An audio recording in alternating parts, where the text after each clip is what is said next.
Easy పద్ధతిలో మొలకలు ఎలా ప్రిపేర్ చేసుకోవాలో మీకు నేర్పిస్తాను రండి. ఎంతమందికి సరిపోతుందో, ఎంతమంది తింటున్నామో అంతమందికి సరిపడగా మనం చూసుకొని చేసుకోవాలి. అది చేసుకుంటుండగా అలవాటులో మనకి ఎన్ని క్వాంటిటీ వేసుకోవాలో మనకు తెలుస్తుంది అన్నమాట.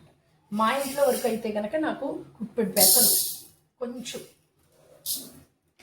బొబ్బర్లు అంటారు, అలసంద, ఇవి ఒక గుప్పిడు, శనగలు ఒక గుప్పిడు సరిపోతుంది. వీటిని మనం శుభ్రంగా కడిగి ఇలా రుద్ది కలుపుకుంటే మురికిపోతుంది. వాటి మీద ఉన్న ఏమైనా గుడ్డు లాంటివి అట్లాంటి గుడ్డు ఉంటాయి కదా, అది అంతా డస్కంతా రాలిపోతుంది. మనం రాగా తింటాం కదా, అందుకని మనం ఇలా రుద్ది కడిగితే వాటి కొన్నదంతా పోతుంది. మళ్ళీ మంచినీళ్ళతో 2 సార్లు కడుగుతా. బాగా నానాలి అంటే కనుక నీళ్ళు ఎక్కువగా పెడితే ఎంత బాగా నానితే అంత.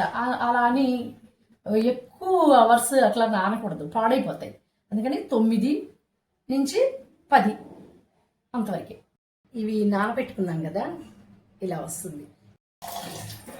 కడుపులో ఏ ఇరిటేషను రాకుండా ఉండాలి అంటే ఖచ్చితంగా మంచినీళ్ళతో మాత్రమే కడగాలి.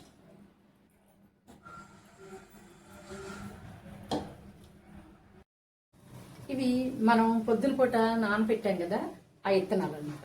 వీటిని ఇలా స్టోర్ చేసి పక్కన ఉంచుకోవాలి. అలాగే నిన్న నైట్ వీటిని నానబెట్టాం కదా, అవి ఈ రోజు నైట్కి ఇన్ని మొలకలు వచ్చినాయి, ఇట్లా వచ్చినాయి అన్నమాట.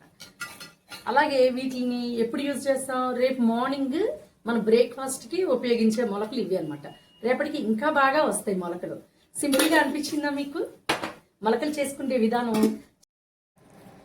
నిన్న నానబెట్టుకొని మూత పెట్టి పక్కన పెట్టుకున్నాం కదా, అవి తెల్లారేసరికి ఇలా మొలకలు, చిన్న చిన్న మొలకలు వచ్చినాయి. వీటిని మార్నింగ్ ఇలా కలిపి మూత పెట్టి మళ్ళీ పక్కన పెట్టుకోవాలి. ఈ మూత అనేది కంపల్సరీగా ఇట్లా పెట్టుకోవాలి, ఫ్రీగా ఉండాలి గిన్నె.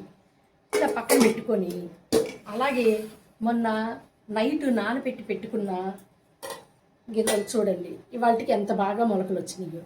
దీన్ని మనం బ్రేక్ఫాస్ట్ కింద ప్రిపేర్ చేసుకోవచ్చు. మొలకలు చేయటం చాలా ఈజీగా అనిపించింది కదా. అలాగే ఈ మొలకల విధంగా తినలేకపోతాం కాబట్టి మనం ఖచ్చితంగా దీనిలో ఏదో ఒకటి కలుపుకొని తింటే ఇంకా ఈజీగా హ్యాపీగా తినొచ్చు. అది ఎట్లాగో నెక్స్ట్ వీడియోలో స్వీట్గా ప్లస్ హాట్గా చేసే గార్నిష్ మొలకల్ని మీకు చూపిస్తాను. మీకు ఈ ఛానల్ నచ్చినట్లయితే లైక్ చేయండి, షేర్ చేయండి, ఇంకా సబ్స్క్రైబ్ చేసుకుంటారు కదా.